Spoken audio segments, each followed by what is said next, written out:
Okay, picking it up now with leadership and management. But before we get to that, let me just share you this. So my local property council, they judge homes and how things are set up. My local council told me to remove, can you believe it, the electric fence I had installed around my property. Really? Just because my neighbor's dead against it. Boom. That's a joke. We gotta have fun. Okay. Um, Effective leadership is centered on a vision to guide change, right? Where managers set out to achieve organizational goals through implementing processes such as budgeting, enforcing the organizational structure, staffing. Leaders are more intent on thinking ahead and capitalizing opportunities. I always use a fishing analogy, right? That a lot of people work along the shoreline, picking up the fish that come in and cleaning it up and taking them elsewhere. But leaders are standing there with a fishing pole and they're throwing out the line, they're casting it way out, and they're moving the line left and right as they slowly reel it in to try and determine where the best options are for the team to work and to be most productive, right? This is my fishing analogy for leadership versus management. So here is a leadership management slide, right? Breaking down functions. So even though the two are often used synonymously, leadership and management, leadership is too often used only to describe people at the very top of an organization, right? And management sometimes is used to describe the next layer. And management also is a set of well-known processes, and maybe that's why that happens. So, like they're doing a lot of the planning, the budgeting, the structuring of jobs, staffing of jobs, measuring performance, problem solving, etc. And these things are very valuable because they help the organization to predictably do what it knows how to do and to do it well. So management is crucial, but it's not leadership, right? And leadership is different. It's about the future and the vision. It's about people buying in. It's about empowerment. And most of all, it's about producing useful change. So we can be both leader and manager. We just have to understand the differences and apply them effectively. So all organizations, as organizations flatten leadership, right? This becomes increasingly more important. Regardless of where you're at in the hierarchy, you're going to apply these various aspects. So some of the questions I would ask you to pause and reflect on.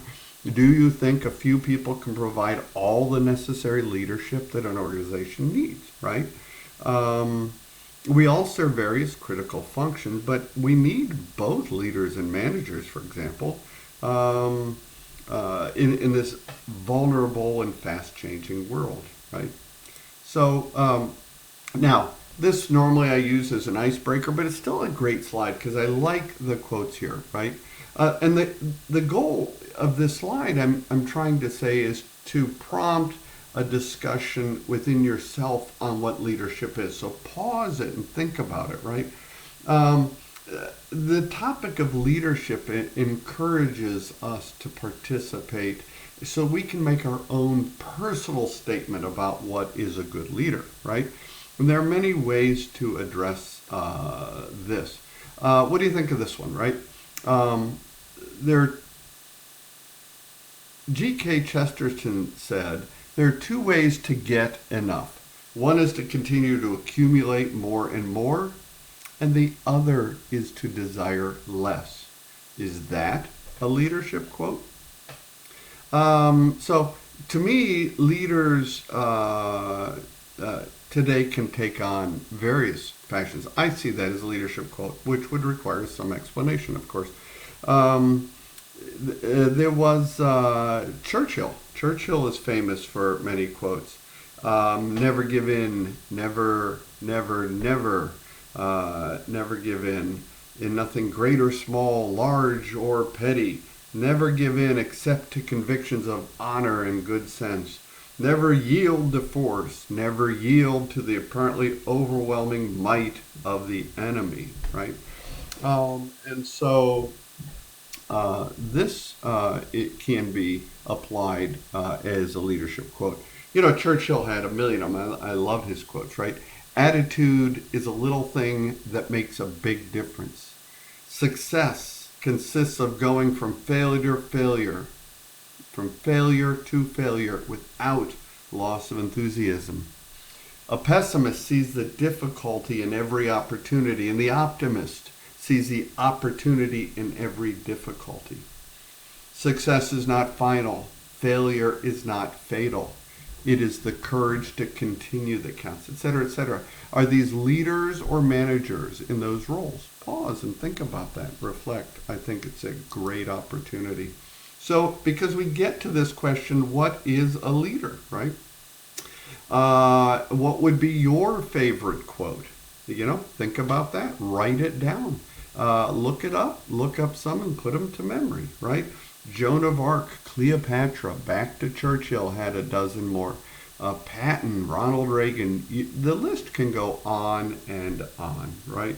And think about with yourself why you would want to choose your favorite, why did you choose your favorite leadership quote? If we were in class, I would be asking you to present that to everybody, right? What does it mean to be a leader? When you hear the term leadership, what do you associate with it, right? And what do you believe to be the key elements of leadership? These are the things I would ask you to pause, make some notes on for yourself. That's going to become a very valuable exercise for you here in a few weeks. So what is leadership, right? I could probably come up with almost 1,000 definitions of leadership just by a simple Google search, right? And nearly 40 years ago, Stagel noted that there are almost as many different definitions of leadership as there are persons who have attempted to define the concept, right? Do any of us really know what leadership is? I see leadership, and I want you to pause and kind of read these definitions. They're good, but I see leadership as an act of leading when called upon and serving always, right? So as we go higher in roles and play leadership roles, we're always there to serve, to knock down walls that others junior to us can't because of their rank maybe, to get the job done. And sometimes it's to lead, right? Where we're not always the expert, like in IT. So we're not always the leadership. There is a great movie, if you want, a leadership followership movie, and it's called, hold on a second, let me think. It is called Flight of the Phoenix, and there were two versions done. There's a more modern version done about 15 years ago, and then the original, which was done in the 50s, my favorite, Flight of the Phoenix, leadership followership, very interesting movie. I recommend you watch that if you get the opportunity. So leadership is the act of leading when called upon and serving always. Leadership, I also say, is the art of influence. Hence, there are times when leaders actually become followers of the subject matter expert, but still retaining influence. The leadership does come with power, like boss power, and that has reward and penalty power with it. But expert power can become something different then, and that's why the roles can vary. Now, so defining a leader, right? It is possible to develop these qualities, or do we need to be born with them? That's the nature-nurture question that often gets asked. And I would say, and a video I've asked you to watch would also say that it can be developed, right? Great leaders are not made. They're born, is what we sometimes hear. At least that's what some people think, right? And claims that the best leaders simply have the brains that are wired differently than most of us is dismissing the notion that these leadership skills can be taught. Yes, they can. One's personality is shaped by a combination of nature, genetic, and nurture, the environment. That's definitely true. But all of us can be developed and develop ourselves.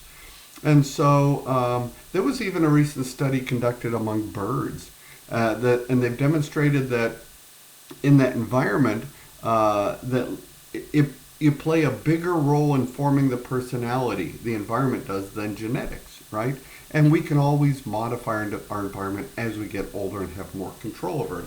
So some of it's more natural for others, but we can all build on it. And good leadership characteristics include integrity, the ability to delegate and follow up, communication, self-awareness, gratitude, learning agility, being learning leaders, influence, and empathy, of course. And so this is a video that I have in the additional resources. I ask you to lead it. In 5 minutes, this video accurately and succinctly talks about 10 leadership styles. Very interesting. And then, of course, being a leader doesn't mean you're doing it all by yourself. There's a sense of shared leadership, right? And a lot of benefits come with them. Pause the video now and think about what benefits come with shared leadership, right?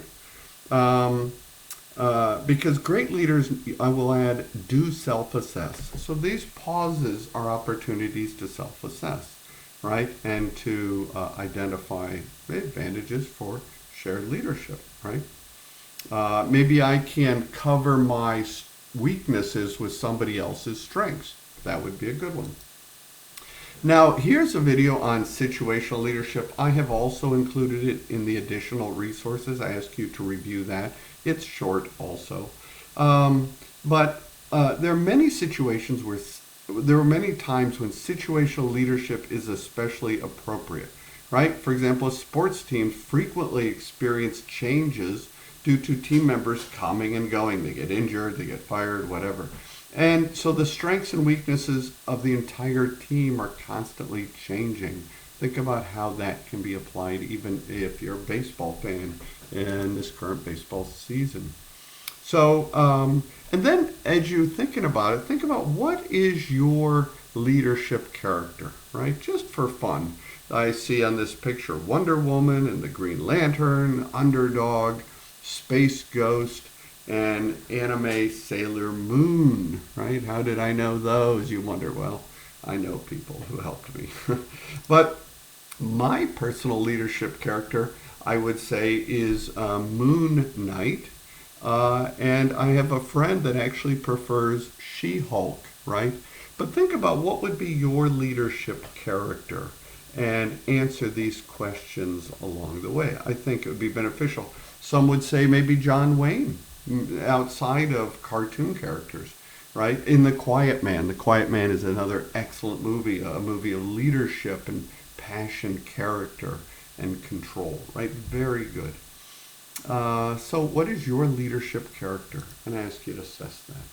And then think about developing a leadership development plan, right? So given barriers to effective leadership, it's important that we begin to think about a leadership development plan.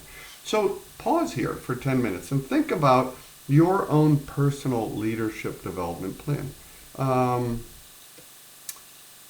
Most people only focus on weaknesses, right? Fixing weaknesses is good, but it's going to leave you with a bunch of non-strengths, right? So we want to identify one leadership weakness and determine how we can manage it. And, what are your fatal flaws? But then list a strength and how we can maximize that or share it with others. Maybe a fatal flaw is wanting to do everything yourself. And you have to learn to trust and verify, delegate, and follow up.